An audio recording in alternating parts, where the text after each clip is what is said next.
श्रीमद् भागवत में भक्तगण आज आपको 67वां अध्याय में द्विविध का उद्धार के बारे में कथा कहूँगा। आप इसको ध्यान पर सुने और आप लोगों से नर्म निवेदन है कि आप भक्ति माँ भगवती चैनल को लाइक करें, सब्सक्राइब जरूर करें। कथा सुनिए। राजा परीक्षित ने पूछा, भगवान बलराम जी सर्वशक्तिमान एवं सृष्टि प्रलय की सीमा से परे अनंत है। उनका स्वरूप गुण लीला आदि मन बुद्धि और वाणी के विषय नहीं है। उनकी एक एक लीला लोक मर्यादा से विलक्षण है, अलौकिक है। उन्होंने और जो कुछ अद्भुत कर्म किए हों उन्हें मैं फिर सुनना चाहता हूँ। श्री सुखदेव जी ने कहा, परीक्षित, द्विविध नाम का एक बानर था। वह भौमासुर का सखा, सुग्रीव का मंत्री और मैंद का शक्तिशाली भाई था।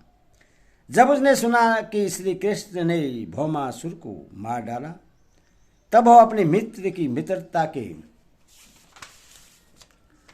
ऋण से ऋण होने के लिए राष्ट्र विपर्ल करने पर उतारू हो गया। वह बानर बड़े बड़े नगरों, गांवों, खानों और अहेरों की बस्तियों में आग लगाकर उन्हें जलाने लगा। कभी वह बड़े बड़े पहाड़ों को उखाड़कर उनसे प्रांत की प्रांत चकनाचूर कर देता और विशेष करके ऐसा काम हो अनर्थ काठियावाड़ देश में ही करता था। उन्होंने उसके मित्र को मारने वाले भगवान श्री कृष्ण उसी देश में निवास करते थे। द्विविध बानर में 10,000 हाथियों का बल था। कभी कभी वह दुष्ट समुद्र में खड़ा हो जाता और हाथों से इतना जल उछालता कि समुद्र तट के देश डूब जाते। वह दुष्ट बड़े बड़े ऋषि मुनियों के आश्रमों की सुंदर सुंदर लता वनस्पतियों को तोड़ मरोड़ कर चौपट कर देता और उनके यज्ञ संबंधी अग्नि कुंडों में मल मूत्र डालकर अग्नि को दूषित कर देता। जैसे भिरगी नाम का कीड़ा दूसरे कीड़ों को ले जाकर अपने बिल में बंद कर देता है, वैसे ही वह मंदोमत बानर स्त्रियों और पुरुषों को ले जाकर पहाड़ों की घाटियों तथा गुफाओं में डाल देता। फिर बाहर से बड़ी बड़ी चट्टानें रखकर उनका मुंह बंद कर देता। इस प्रकार वह देशवासियों का तो तिरस्कार करता ही कुलीन स्त्रियों को भी दूषित कर देता था। एक दिन वह दुष्ट सुललित संगीत सुनकर रेवत पर्वत पर गया। वहां उसने देखा कि यदुवंश शिरोमणि बलराम जी सुंदर सुंदर युवतियों के झुंड में विराजमान हैं। उनका एक एक अंग अत्यंत सुंदर और दर्शनीय है और वह स्थल पर कमलों की माला लटक रही है। वे मधुपान करके मधुर संगीत गा रहे थे और उनके नेत्र आनंदोमांद से विहल हो रहे थे। उनका शरीर इस प्रकार शोभायमान हो रहा था मानो कोई मंदमत गजराज हो। वह दुष्ट बानर वृक्षों की शाखाओं पर चढ़ जाता और उन्हें झकझोर देता। कभी स्त्रियों के सामने आकर किलकारी भी मारने लगता। युवती स्त्रियां स्वभाव से चंचल और हास परिहास में रुचि रखने वाली होती हैं। बलराम जी की स्त्रियां उस बानर की ढिठाई देखकर हंसने लगी। अब वो बानर भगवान बलराम जी के सामने ही उन स्त्रियों की अवहेलना करने लगा। वह उन्हें कभी अपनी गुदा दिखाता तो कभी भौहें मटकाता, फिर कभी कभी गरज तरज कर मुंह बनाता, घुड़कता। वीर श्रोणी बलराम जी उसकी यह चेष्टा देखकर क्रोधित हो गए। उन्होंने उस पर पत्थर का एक टुकड़ा फेंका, परंतु द्विविध ने उससे अपने को बचा लिया और झपट कर मधु कलश उठा लिया तथा बलराम जी की अवहेलना करने लगा। उस धूर्त ने मधु कलश को तो फोड़ ही डाला, स्त्रियों के वस्त्र भी फाड़ डाले, और अब वह दुष्ट हंस हंस कर बलराम जी को क्रोधित करने लगा। परीक्षित, जब इस प्रकार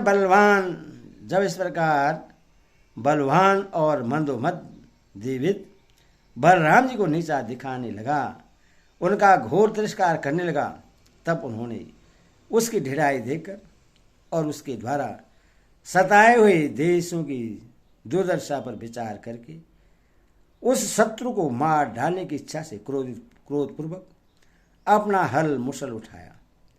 दिविद भी बड़ा बलवान था, उसने अपने एक ही हाथ से साल का पेड़ उखाड़ लिया और बड़े वेग से दौड़कर बलराम जी के सिर पर उससे दे मारा। भगवान बलराम पर्वत की तरह अविचल खड़े रहे। उन्होंने अपने हाथ से उस वृक्ष को सिर पर गिरते गिरते पकड़ लिया और अपने सुनंद नामक मुसल से उस पर प्रहार किया। मुसल लगने से दिविद का मस्तक फट गया और उसने खून की धारा बहने लगी। उस समय उसकी ऐसी शोभा हुई मानो किसी पर्वत से गेरू का सोता बह रहा हो, परंतु दिविद ने अपने सिर फटने की कोई परवाह नहीं की। उसने कुपित होकर एक दूसरा वृक्ष उखाड़ा, उसे झाड़ झोड़कर बिना पत्ते का कर दिया और फिर उससे बलराम जी पर बड़े जोर से प्रहार किया। बलराम जी ने उस वृक्ष के सैकड़ों टुकड़े कर दिए। इसके बाद दिविद ने बड़े क्रोध से दूसरा वृक्ष चलाया, परंतु भगवान बलराम जी ने उससे भी सतधा छिन्न भिन्न कर दिया। इस प्रकार वह उनसे युद्ध करता रहा। एक वृक्ष के टूट जाने पर दूसरा वृक्ष उखाड़ता और उससे प्रहार करने की चेष्टा करता। इस तरह सब ओर से वृक्ष उखाड़ कर लड़ते लड़ते उसके सारी वन को ही वृक्षहीन कर दिया। वृक्ष न रहे तब दिविद का क्रोध और भी बढ़ गया तथा वह बहुत चिढ़कर बलराम जी के ऊपर बड़ी बड़ी चट्टानों की वर्षा करने लगा, परंतु भगवान बलराम जी ने अपने मुसल से उन सभी चट्टानों को खेल खेल में ही चकनाचूर कर दिया। अंत में कविराज दिविद अपने ताड़ के समान लंबी बाहों से गुस्सा बांधकर बलराम जी की ओर झपटा और पास जाकर उसने उनकी छाती पर प्रहार किया। तब यदुवंशी शिरोमणि बलराम जी ने हल और मुसल अलग रख दिए और क्रुद्ध होकर दोनों हाथों से उसके जंतुस्थान हसली पर प्रहार किया। इससे वह बानर खून उघरता हुआ धरती पर गिर पड़ा। परीक्षित, आंधी आने पर जैसे जल में धोंगी डगमगाने लगती है, वैसे उसके गिरने से बड़े बड़े वृक्ष और चोटियों के साथ साथ पर्वत हिल गया। आकाश में देवता लोग जय जय, सिद्ध लोग नमो नमो और बड़े बड़े ऋषि मुनि साधु साधु के नारे लगाने और बलराम जी पर फूलों की वर्षा करने लगे। परीक्षित, दिविद ने जगत में बड़ा उपद्रव मचा रखा था, अतः भगवान बलराम जी ने उससे इस प्रकार मार डाला और फिर वे द्वारिकापुरी में लौट आए।